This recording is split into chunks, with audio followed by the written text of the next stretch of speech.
안녕하세요. 그리스도 중심 성경 읽기를 하고 계신 성도 여러분, 이번에는 시편을 살펴보려고 합니다. 시편은 사실 여러 시들의 모음이기 때문에 일관적인 흐름을 발견하기는 쉽지가 않죠. 하지만 150편의 시편은요, 총 150편이 5권으로 아주 정교하게 편집된 책이기도 하거든요. 그래서 1권은 1편부터 41편까지, 2권은 42편부터 72편, 3권은 73편부터 89편, 4권은 90편부터 106편까지, 그리고 마지막으로 5권은 107편부터 150편까지로 이루어져 있어요. 그리고 1권부터 4권은 맨 마지막 부분이 모두 이스라엘의 하나님 여호와를 영원부터 영원까지 송축하리로다. 아멘, 아멘 이라는 말로 마무리가 됩니다. 그리고 마지막 5권은 146편부터 150편까지 모두가 할렐루야라고 말하면서 하나님을 찬양하는 노래들로 구성이 됩니다. 그러니까 각 권은 모두 그 안에 여러 가지 이야기들이 있긴 하지만 하나님을 찬양하고 높이는 걸로 끝난다는 거죠. 그러면은 오늘은 1편부터 20편을, 그리고 다음번에는 21편부터 40편을 볼 건데요. 일단은 이 전체를 보면서 1권의 내용을 한번 생각해보죠.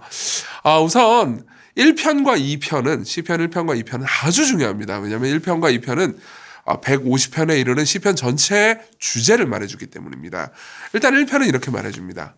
복 있는 사람은 악인들의 꾀를 따르지 아니하며 죄인들의 길에 서지 아니하며 오만한 자들의 자리에 앉지 아니하고 오직 여호와의 율법을 즐거워하여 그의 율법을 주야로 묵상하는도다. 그는 시냇가에 심은 나무가 철을 따라 열매를 맺으며 그 잎사귀가 마르지 아니함 같으니 그가 하는 모든 일이 다 형통하리로다. 악인들은 그렇지 아니하며 오직 바람에 나는 겨와 같도다. 그러므로 악인들은 심판을 견디지 못하며 죄인들이 의인들의 모임에 들지 못하리로다. 무릇 의인들의 길은 여호와께서 인정하시나 악인들의 길은 망하리로다. 여러분, 이 시는 오랫동안 신앙생활 하신 분들이면 익숙하실 거예요. 이 시를 통해서 말해주고 싶은 주제는 간단하죠. 우리가 하나님의 말씀인 율법을 계속해서 지키고 묵상하고 살아냄으로써 복된 삶을 산다는 겁니다. 그리고 나서 2편은요, 이어서 세상의 많은 나라들이 하나님을 대적하지만 하나님께서 택하신 메시아가 모든 악을 정복하고 승리하신다라는 소망을 담아요. 그럼 보세요. 1편은 하나님의 말씀에 순종하고 묵상하고 따르라. 그리고 2편은 세상에서 많은 사람들이 하나님을 대적하지만 메시아가 이 모든 걸 승리한다. 이렇게 두 편의 내용을 합쳐보죠. 그러면은 시편의 주제를 한번 생각해 볼 수 있습니다.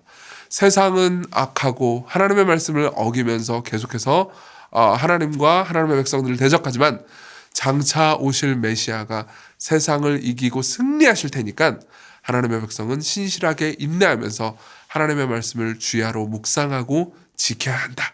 이게 시편 전체의 주제라고 볼 수 있겠죠. 이후에 이제 3편부터 20편은요.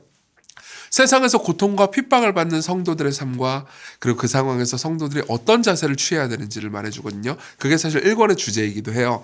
일단 다음을 읽어볼까요? 제가 여러 이 편들의 말씀을 좀 읽어드릴게요. 3편 1절입니다. 여호와여 나의 대적이 어찌 그리 많은지요.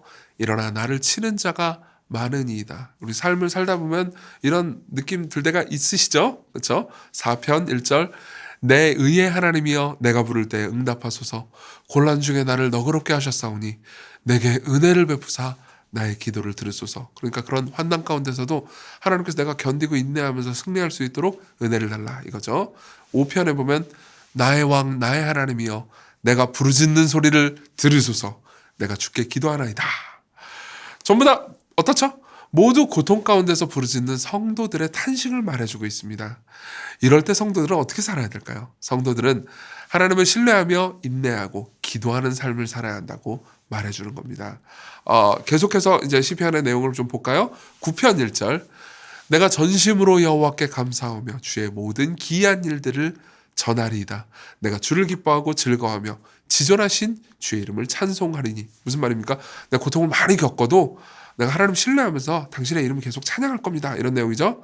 11편 7절 여호와는 의로우사 의로운 일을 좋아하시나니 정직한 자는 그의 얼굴을 배우리로다. 그러니까 고통 가운데 있다 하더라도 정직한 자는 언젠가 그분의 얼굴을 뵙는다는 거예요. 하나님께서 받아주신다는 거죠. 13편 5절 나는 오직 주의 사랑을 의지하였사오니 나의 마음은 주의 구원을 기뻐하리이다. 내가 이렇게 고통스러운 상황에서도 나는 주의 사랑을 의지합니다. 나는 주님을 기뻐할 겁니다. 이런 내용인 거죠. 그러니까 이 모든 내용들이 결국 또 하나님의 말씀을 신뢰하고 순종하는 삶을 살도록 격려하는 대로 이어집니다. 다음의 말씀도 읽어볼까요? 15편 1절입니다.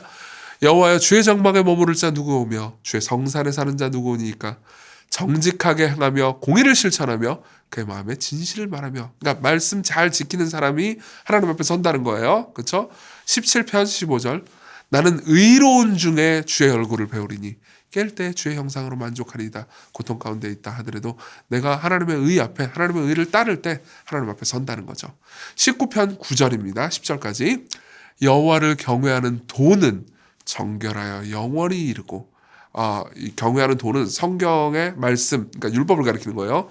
여호와의 법도 진실하여 다 의로우니 금 곧 많은 순금보다 더 사모할 것이며 꿀과 송이꿀보다 더 달도다. 그러니까 이 시인은 사실 고통을 당하고 있어요. 근데 그 와중에도 위로가 없는 건 아니에요. 왜? 하나님의 말씀을 내가 묵상하고 그 말씀을 따라 살 때 정말 꿀과 송이꿀보다 더 단 그분의 위로가 내게 임하기 때문이죠. 그러면 여러분 줄거리가 보이시나요? 1편부터 20편은요. 신실한 성도라 하더라도 고통이 있고요. 그럼에도 지키시는 하나님을 신뢰하며 말씀을 묵상하고 신실하게 하나님을 따르는 삶을 살아라. 이렇게 이야기를 해주는 거죠. 재밌는 얘기를 하나 해드릴게요. 여러분 그거 아세요? 이제 예전에 제가 그 장난감을 가지고 놀던 기억이 나는데요. 이제 차에 타잖아요. 그럼 제 아버님이 이제 앞에서 운전을 하신단 말이에요. 그럼 뒤에 제 자리가 있었고 그 뒤에 조그만한 이 핸들이 있었어요. 장난감 핸들이죠. 그래서 이걸 막 이제 가지고 놀면서 차를 이렇게 딱 운전하는 그런 게 있었어요. 근데 이제 그런 이걸 볼 때 내가 이제 막 이렇게 좌회전 우회전을 한단 말이에요. 그럼 내가 막 좌회전을 하는데 차는 오른쪽으로 가는 거예요. 이제 아빠가 운전하는 거는 오른쪽으로 가는 거죠. 그러면 이제 내가 화가 나는 거예요. 왜 내가 오른쪽으로 가라 그러는데 왜 차는 오른쪽으로 가는 거지? 이렇게 생각할 수 있는 거죠. 그렇죠? 이게 참 사실 우리 삶에 비슷한 경험들을 많이 합니다. 그러니까 내 생각에 내 계획대로라면 이렇게 가야 되는데 하나님께서 내 삶을 다른 데로 인도해 주세요. 근데 내가 불평할 필요가 있어요, 없어요?